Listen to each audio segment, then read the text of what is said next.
in how we conduct many religious elections, bishops, and how they gain their seats, and, excuse me, how the seat of the presidency and legal legislature today, on what would be considered the government, is acquired, are identical. So they told you church and state didn't go together, but the nuances and the processes in which they gain authority and leadership are identical. So he was a gifted speaker and a great conversation. Additionally, he was so familiar with the Holy Writ, meaning the scriptures, that his speeches were fairly sparkling and well-chosen texts of the sacred book. So there is that tongue that to those itching ears to hear something so eloquent, no matter how far-fetched or how far away it brought you from what was spirit and truth. Con, prophet. Bring that out. Let's finish up in the apocryphal, brothers and sisters. Now, that was history on this man, Rodrigo Borgia, the father of Sforza Borgia, the one that they put up an image of to be called Christ. All right. And so back at verse 20, and again we're in the Wisdom of Solomon, chapter 14, and verse 20. And so the multitude allured by the grace of the work, meaning the work of that picture and its strokes and how it looked so lovely, took him now for a God. There we go. Which a little before was but honored. As a what? As a God. Okay. But before he was honored. He was but honored. But now they've elevated. Not only was he honored, he used to be just honored. Now they took him for a God. They placed him that high. Right. And then the apocryphal is finishing off that which a little before was honored as a man. Oh, he was not on here. See that? See, they took that out. Oh, and that's a lot of tweaking. So, again, that's reference to what we said earlier. I'm reading it from online. Elder has the actual book that was taken from the 1611 King James Version, authorized by King James. And they removed the word man. That is so important. Yeah. When I'm reading it, it says which a little before was but honored. So they're saying that he was but honored, but was but honored as a man. So and then man means not God. Absolutely. Awesome, babe. Okay. Did you want me to go for it? Yeah, let's keep going. Let's keep going down to verse 24. And this, verse 21, and this was an occasion to deceive the world. Now, this is what I'm saying. This is where we go right back to. It just didn't deceive the house of Israel. It deceived the world. Deceive who? The world. But a lot of work, other people of your like manner got to believe it. Absolutely. But the Most High said He gonna put His Spirit upon all flesh. Absolutely. Right? People waking up. That's right. Everyone's waking up. For men serving either calamity or tyranny did ascribe unto stones and stocks the incommunicable name. The incommunicable name. Moreover, this was not enough for them. That wasn't even enough. That they erred in the knowledge of the Most High God. But whereas they lived in the great war of ignorance, those so great plagues called they peace. Moreover, this was not for whilst they slew their children in sacrifices. See, and this gives identity of who we're speaking of. While they slew their children in sacrifices. Again, when we look at the top, we see where the kings and the ceremonies in verse 15, ceremonies and sacrifices. Brothers and sisters, now, there's always been sacrifice of children. The children is innocent. What did Christ say about children? Nothing after children come up. Absolutely. But we also want to continue in history because Spirit and Truth today, this segment in teaching that we're doing today, Spirit and Truth brings together the scriptures along with history. It does.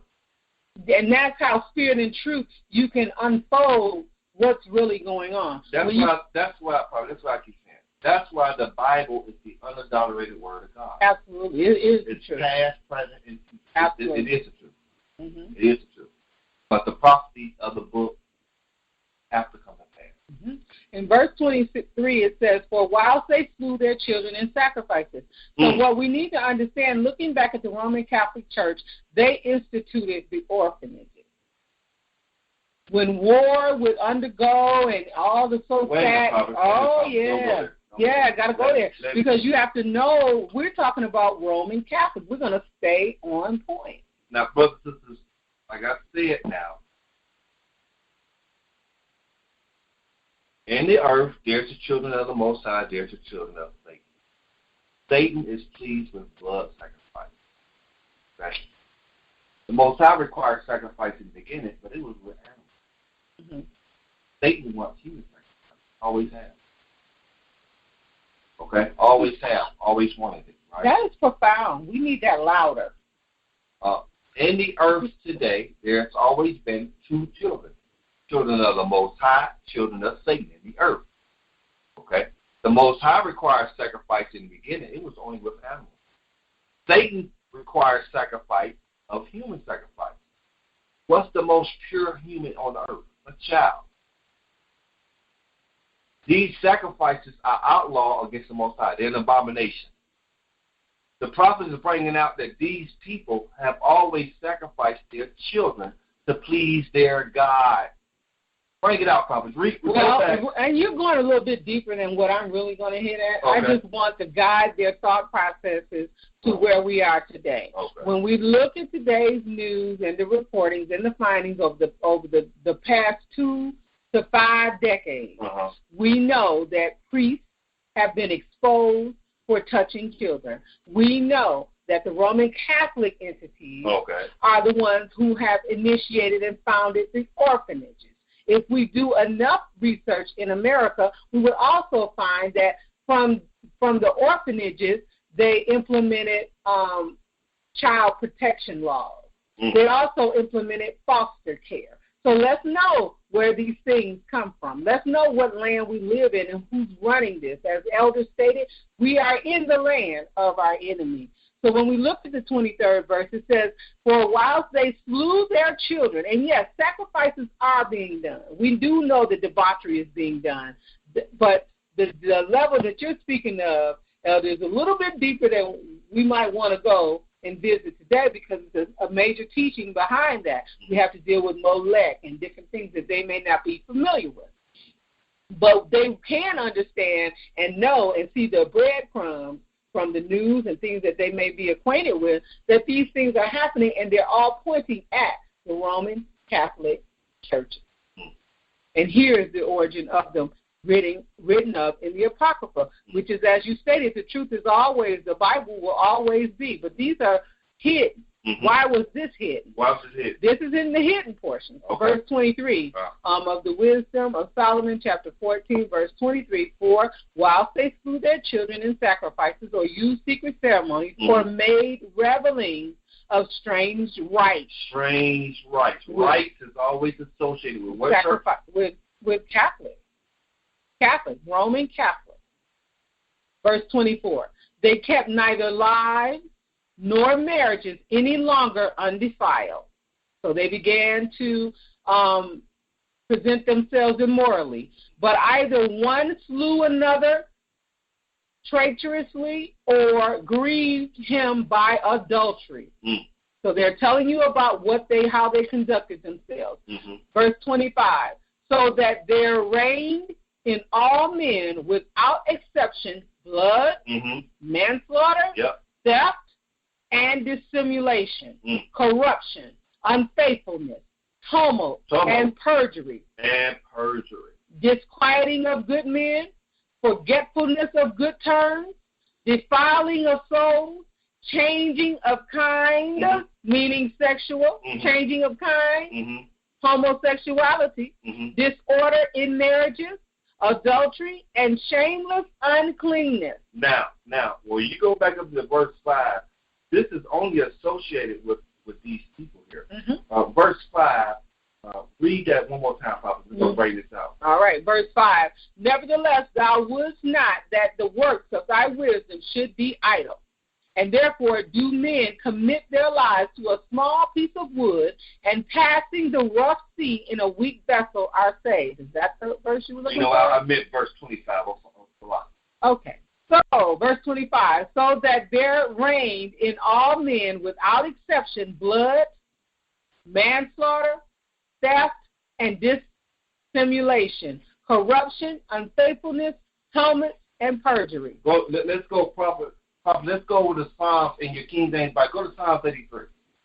Tumult is in here. There's always a tumult with these people. Mm-hmm. Let's go to Psalms 83. And what we need to understand is what was their reasoning for doing this. It's a reason that they did such wickedness. What we're bringing out, brothers, is that there was always a plan to destroy the nation of Israel. Always. And it never always has been just one person or one group of people.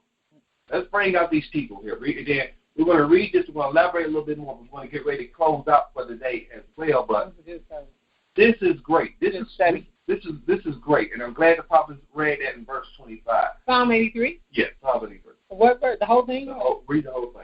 Keep not thy silence, O God Most High. Mm-hmm. Hold not thy peace, and be not still, O power. Mm-hmm. For lo, thine enemies make a tumult. Make a tumult. And they that hate thee have lifted up the head. So what I'm saying here, just in that verse, in the verse 2, not your friends making a tumult. It ain't your friends. It's your enemies. Right. Can you bring up the definition for tumult, Prophet? Sure. Now, I've seen tumult in the Apocrypha. Mm-hmm. Okay, and I've seen tumult in the King James Version Bible. Tumult is not good.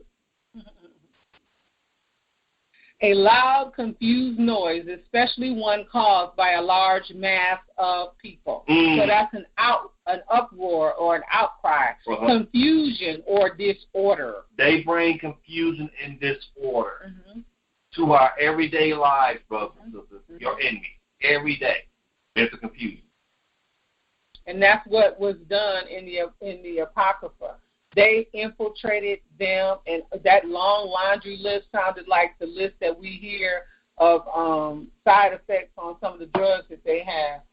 All of that came out of the dishonor of creating that image and lifting that image that was honored as a man, and now, eventually they made it to be honored as a god. Brothers and sisters, the prophet's going to read she's going to read Psalms 83 down to verse 8. Write this down, study these names, look up the names, find who these people are today. Keep reading, Prophet. You're going to read verse 2 again. All right. For lo, thine enemies make a tumult, and they that hate thee have lifted up the head. They have taken crafty counsel against thy people. Against thy who? Against thy people. Whose people? The Most High's people, because he only deals with a nation, not a religion. Okay. And consulted against thy hidden ones. Verse 4, they have said, come and let us cut them off from being a nation. Come on. That the name of Israel may be no more in remembrance. That is treacherous, brothers and sisters. That is treacherous. You're talking about, that's genocide. That's genocide. Can we even look at this from the perspective of our title and our topic today, dealing with identity theft? Okay. When people read this, because the identity had been stolen, they don't believe that this could be so. They don't really know that the name of Israel may be no more in remembrance. They don't recognize what's being done there because someone is standing up, counterfeit is standing in the stead, claiming to be Israel. Come on. Bring it out, Prophet. So really the revelation here is recognizing who you are today and that an identity theft has been imposed upon the world, because according to the wisdom of Solomon, this was for the world deception. The world is deceived. The world has been deceived to believe that a particular people, they are Israel, but that is not factual. And because of that, it it dictates how we look at the scripture. Just the biggest identity theft